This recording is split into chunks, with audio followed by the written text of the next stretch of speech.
my name is Justin Brown, and I am the founder and lead investigator of Interface Death. And in this video, I am going to give the upgraded tutorial for our ITC research involving the SB-11 Spirit Box. And we're going to discuss all the components of the setup, why I use this setup now, where I started, and why it's, this journey that our research has led us to this point. Now, before I get into the components and the setup, I want to let you guys know that I am trying to eliminate false positives. I am trying to eliminate all the pseudoscience involved with the Spirit Box, all the pareidolia that is involved with the Spirit Box, and I am trying to give my best in using white noise and popular spirit boxes out there. Now, a lot of people are using different things. I'm sticking to one pretty much spirit box over this time, and I'll tell you why. The SB-11 is the upgraded version from the SB-7, and when I first started researching the Spirit Box, Gary Golka was interested in pushing the research and trying to actually eliminate things that are problems in the ITC field when it comes to radio station interference, all kinds of stuff, isolating the channel, trying to figure out where the voices are coming from, and so on. The SB-11 is a great device because you can decouple the antennas. It has 2 channels and 2 spirit box within the device itself, plus some other nice features that we won't go over in this video. But the purpose of this video is to give you guys an updated version of the tutorial I release on my channel to show you how we use the Spirit Box and what types of hypotheses we're trying to turn into theories, and we're trying to figure out how it's possible. Now, I know something, you can call it spirits, you can call it disembodied intelligences, whatever you want to call it. I have proof that these things that we call white noise are being manipulated, modulated into speech. Now, it's very, very rare. You could do hundreds of experiments and sessions over years and only get one, if any. And I've been lucky enough to validate 2. I will give a link in the description of the one I had a few years ago with a completely secret case that I did for a guy that lost his daughter a few days after Christmas, and it's the most compelling piece of evidence I've been able to capture over the years. So I do stick to the research, just knowing that there's something to it, and I hope you guys get something out of this video, and I hope you guys know that if I see some legitimacy in this type of research, then it is something to look into. Now, the Spirit Boxes, you don't want to use the radio stations, and I stopped using the sweep method, and as you will see in this setup, you will see what I'm doing differently, and I'll explain why. The sweep method is full of flaws. The sweeps not only scan through the spectrum, you cannot eliminate all radio stations from the entire spectrum. Even if you decouple the antennas, you will have very local broadcasting going on, and you will pick up at least one very close broadcast, and as soon as you go over top of that station, you're going to get some type of audio, and that is bad. So what I've been doing is I've been finding some channels that have no radio rather, and just transmit nothing but white noise, and just staying on the stations and using the white noise to see if something can manipulate and modulate, however the process happens, to communicate. Now, once you see the setup and you understand that you want to eliminate all radio from your research, you'll understand why I'm doing that and why that's important. And with that being said, we'll go on to the setup, and we'll talk about the setup of the Tascam recorder itself, and we'll get into it. Okay, as you can see here, this is all the components to our ITC research setup. We're going to go through them one by one, and we will learn what each do and how to set them up. The first thing is the core device that we use. It's called the SB-11. The only thing that we will be talking about today concerning the Spirit Box is that it has channel 1 and channel 2, and we'll be using both of those channels in our setup. The next thing we have here is the Tascam DR40. It is a 4-channel PCM recorder. We'll be using all 4 channels in our ITC research setup, and we'll be going over how to set up this device. Next, we have an Altec Lansing external speaker. This will allow us to hear what's coming directly out of the Spirit Box. Next up, we have a pair of Sony MDR ZX100 stereo headphones. We'll be using these to listen back on the audio from the Spirit Box itself, and not what's coming out of the speaker. Next, we have 2 Rode XLR to 3.5mm adapters. These are essential when pairing the SB-11 to the DR40 exterior channel left and right. Next, we have a 4-way phantom bracket that we use to mount all the components together. Next, we have the grip that we use to create a handheld setup. The next accessory here is called a shock mount. We use this to eliminate all the vibrational contamination we get for handling the rig with our hand.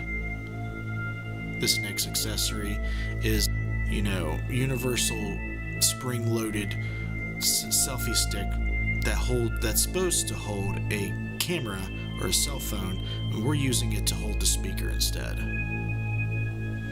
Next, you'll see 2 3.5mm audio cables.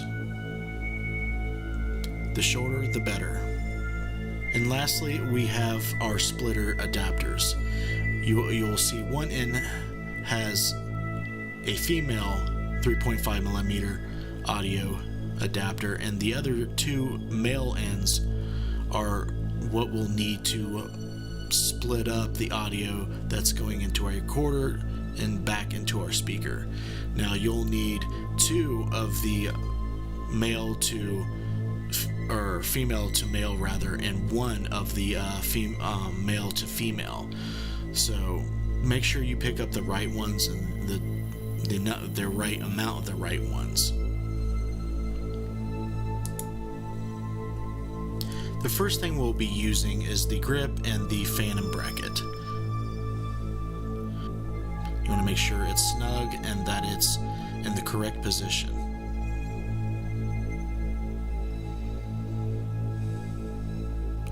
Now you take the SB-11 and you use the 1/4 inch by 20 threads at the bottom to thread to the grip itself.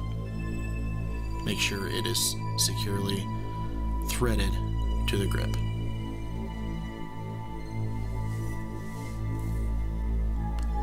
Next, we are going to put the shock mount on the right side of the phantom bracket.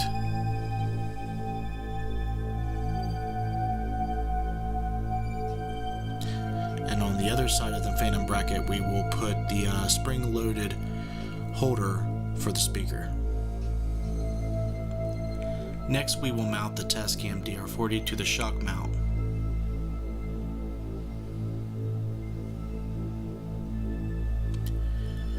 Now we are going to put the Rode XLR adapters into both the left and right exterior mic inputs on the back of the DR40.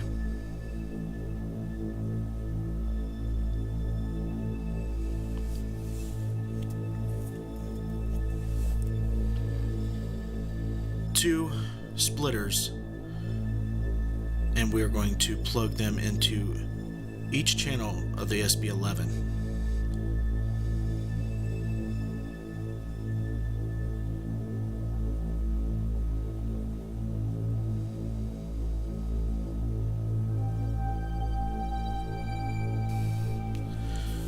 now you take your 3.5 millimeter audio cable and you start with the left channel. You plug your audio cable into the left channel and you take the other end and put it into channel 1 of the SB-11. Now you grab both ends of the splitter. It doesn't matter which one you put it in, but make sure it's channel 1 and you plug it in one of them. Now you need to do the same for the other audio cable, and then you find the two splitter ends of channel 2 of this SB-11 spirit box, and you choose one of those and you plug it into one.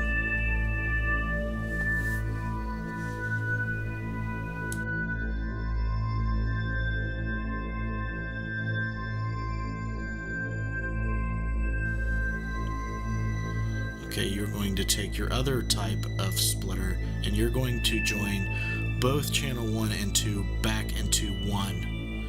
And this is going to allow you to run one external speaker so you can hear both channels.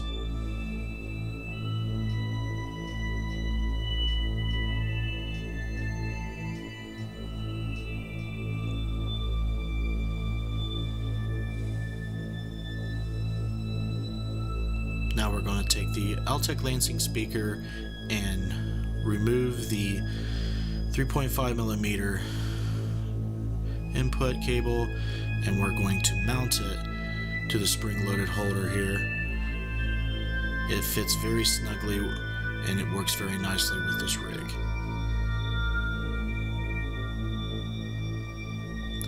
You will take it and you will plug it into your splitter that's going from your SB-11 into your speaker, so you now can hear what's coming out of the spirit box. Last but not least, you're going to take your Sony headphones and you're going to plug that into the Tascam DR40 itself so you can hear what all 4 channels are recording. You will be able to hear the spirit box channel 1 and 2 and what's being recorded through the condenser mics.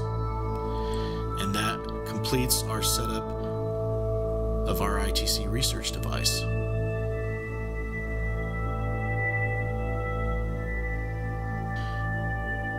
Now we will go over the setup of our Tascam DR40. Start by turning on the unit.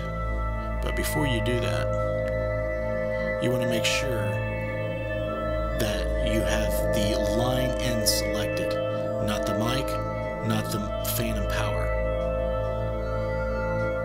Now we will turn on the unit.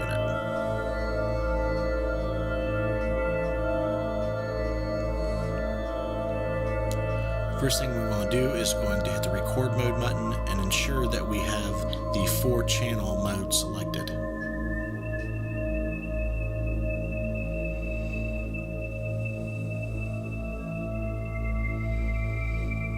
Next, we want to make sure that we are recording our external mics correctly. And you want to make sure it says external 1 and 2.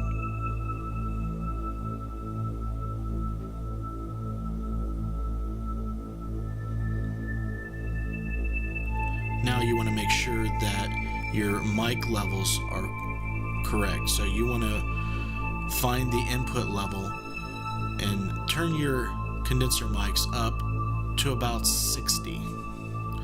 You can adjust these accordingly to your liking.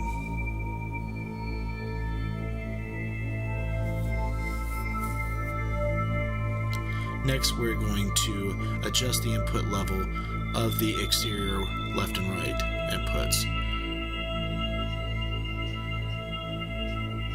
20 is just about right, but we can fiddle with that in post.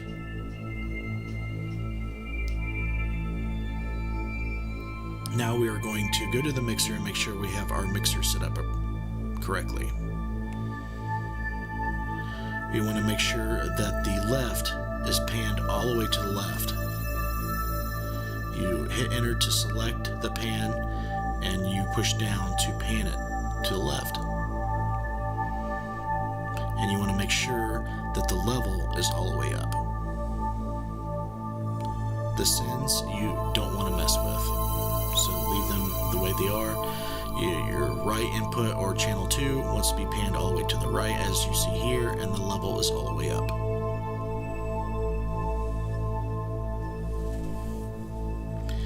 And that is how you set up the Tascam DR40.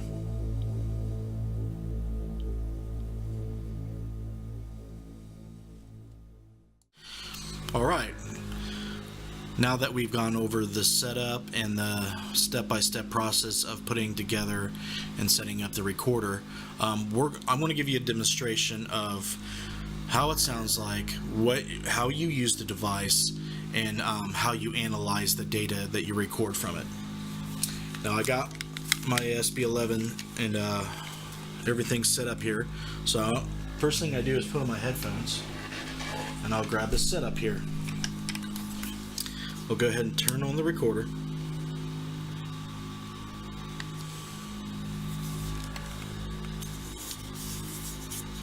I'll turn on the speaker, and I'll go ahead and turn on the spirit box. I want to make sure I'm recording 4 channels here. Yep. Alright, before I turn the speaker on, it's very important that you get the level set up just like I showed you in the video. What I want to do is turn down the speaker output. Yeah, the only way to turn the speaker down is on the unit itself. So you want to turn the volume down on the speaker by bumping down the volume on the SB-11 unit itself. And you want to make sure your levels are coming in nice and good. And in post, if you need to boost the audio that's being recorded straight out of the spirit box, you can do so. But you just don't want anything peaking while you're recording. It's always easier to bring it in post. So once you got all your levels looking good, you want to hit record. You'll start your sweep. Now, we're not going to sweep on this particular portion. We don't hear any radio, but what I like to do is do a baseline for at least a minute or two to make sure there's no radio coming through.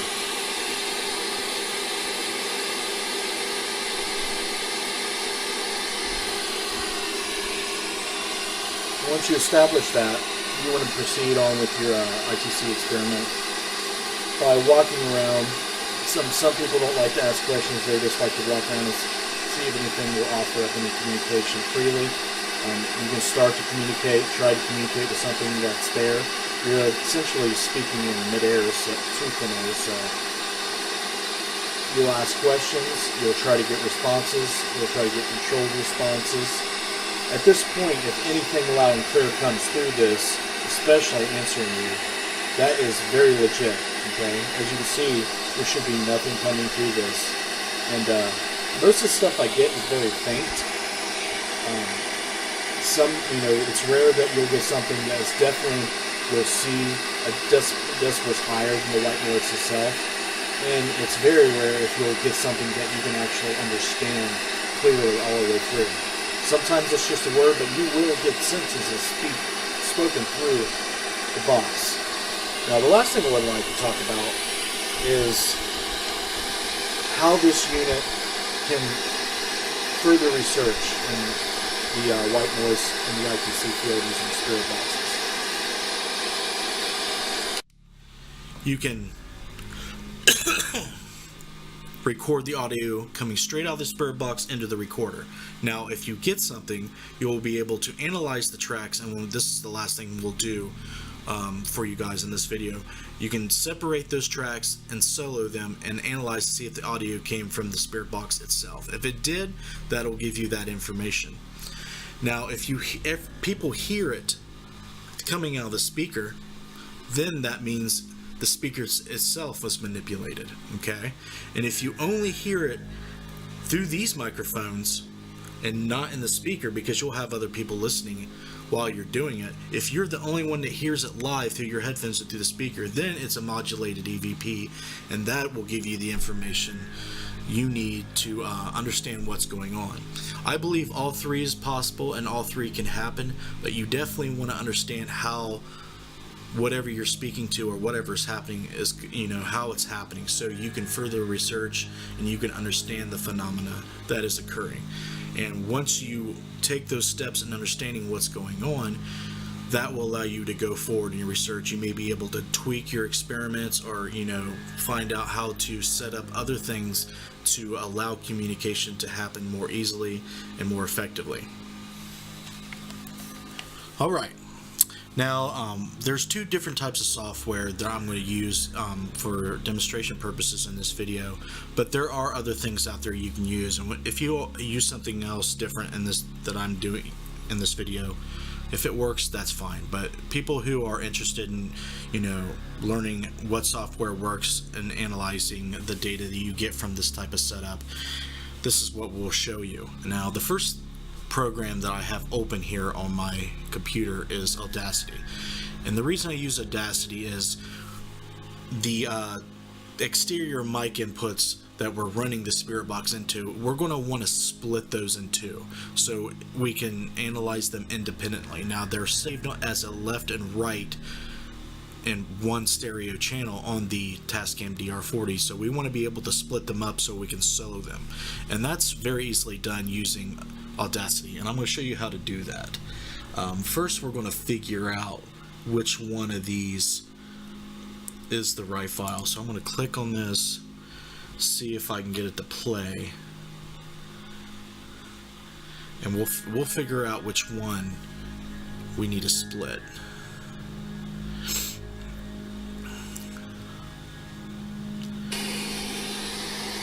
You'll start your sweep. Now, okay, this is definitely sweep on this. This is definitely the condenser mics on the recorder itself, so we know that's not it. So we're going to go down here to this other file, because you'll have two that are the exact same size, and you will go ahead and drop your file into the program, and once it's done loading on, you'll see the stereo file come up into the software, and it'll look like this. Now, you want to come up to this little arrow here. Okay, see where my mouse pointer is?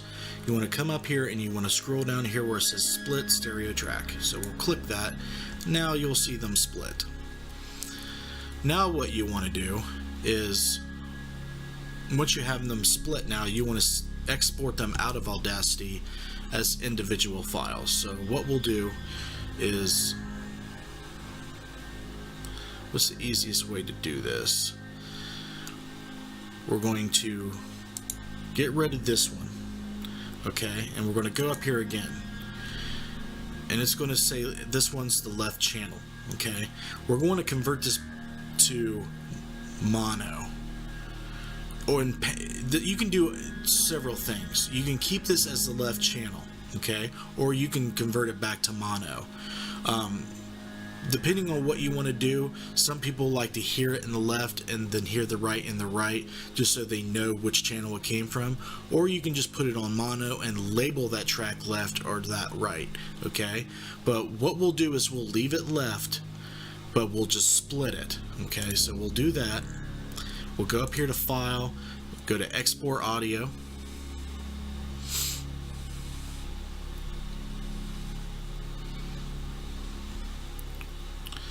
Okay, what I usually do is just go on my desktop, or you can just click up here and put it in a folder on your PC that you like to use, and we'll just label this test left. Okay, and we'll hit save. Remember right, it should ask you how you want to save this, and it'll let you edit and preset certain things, and we'll go ahead and click OK. And it should be saved.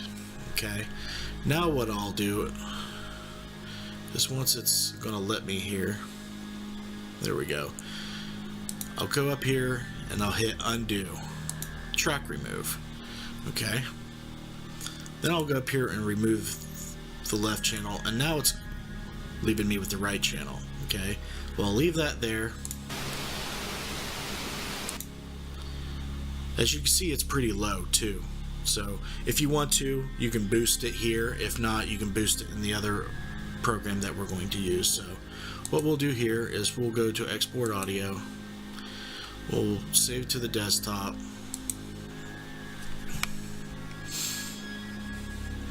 and we'll name this the right channel. Test right. We'll save it.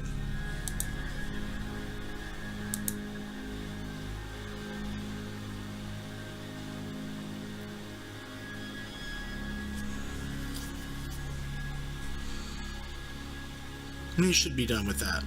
Okay? And once you do that, you can bring up your other software. Now, generally what I use, because I always take video of my sessions and experiments, is I use Sony Movie Maker, or Sony Movie Studio, or Vegas Pro. The reason I do that, just so I can make sure that if I'm doing something that's contaminating the experiment, or adding additional data into the experiment, I can see what's happening. But for the purpose of this video, we're just going to use a mixer program. Okay, so the first thing you want to do is you want to drag in here the recording from your condenser mics.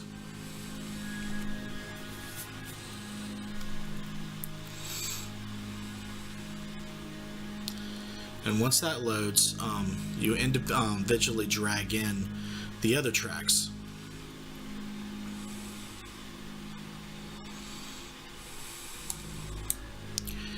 Now we're gonna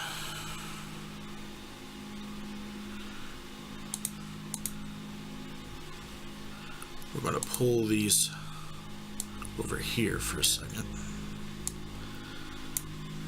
I'm gonna open this back up. I'm gonna drag in the right channel and drag in the left channel. Now they're independent tracks. And that is what you want when you're trying to analyze this stuff. You want to know if it's coming from channel 1 or channel 2.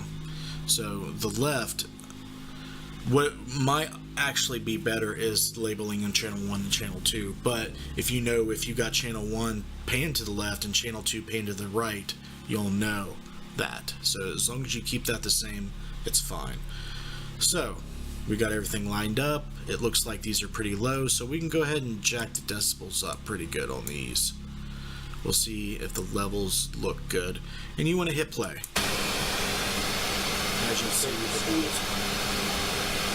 now, we're not going to speak on this particular portion. We don't hear any radio, but what I like to do is do a baseline for at least a minute or two to make sure there's no radio coming through.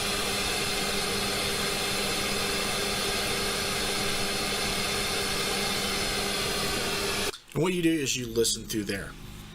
And if you hear something come across that you didn't hear in real time, you can solo the tracks individually, find out if it's coming through all of them, the left, the right, or the condenser mics that we're recording on the recorder itself. And that's how you do it, okay? EVPs are not heard in real time by definition, but if you're listening in real time with headphones, you're going to hear it on this track here, the condenser mic track, which is excuse me, which are these little mics here. Okay, that's where you're going to hear EVP from. Now you can actually hear an EVP come out of the speaker on this device if it's an electromagnetic induction type mechanic, where they use a electromagnetic field or a magnetic field to manipulate the coil inside the speaker to do its thing. Now if that happens, you will hear it on the speaker in this track here, but you will not hear it on the left and the right, channel 1 and 2 on the spirit box. Now if you hear it only on the spirit box and not here, that's weird. Never happened there, but you're just going to find all the phenomena happening right in here in this track here. So what you want to do is hear things here but not here. That is the goal. Now if you hear it everywhere, that doesn't mean that you don't have an EVP, or if it's not paranormal in nature, that just means that it's manipulating the device. Now we went through how we were eliminating the radio traffic, so if something's coming across there and you know that it's a dead station, that is still legitimate, but you got to make sure that it's a dead station. So make sure you do good baselines and that you do everything you can to decouple the antennas and to have, you know, nice and uninterrupted white noise. If you have any questions concerning how I analyze and set up all this, feel free to contact me. You can email me, message me on Facebook, call me, go to my website, and do what you need to do. I will do what I can to help you understand the setup. If you have any ideas to add or things that I maybe do wrong, go ahead and give me that feedback. Any feedback is great. So this is going to be it for this video. I would like everybody to visit our website at www.interfacedeath.net. Check us out on YouTube. Subscribe to our YouTube channel. We put all our tutorials up on there. Give us feedback. Share this information. And until then, I will see you next time. Take care.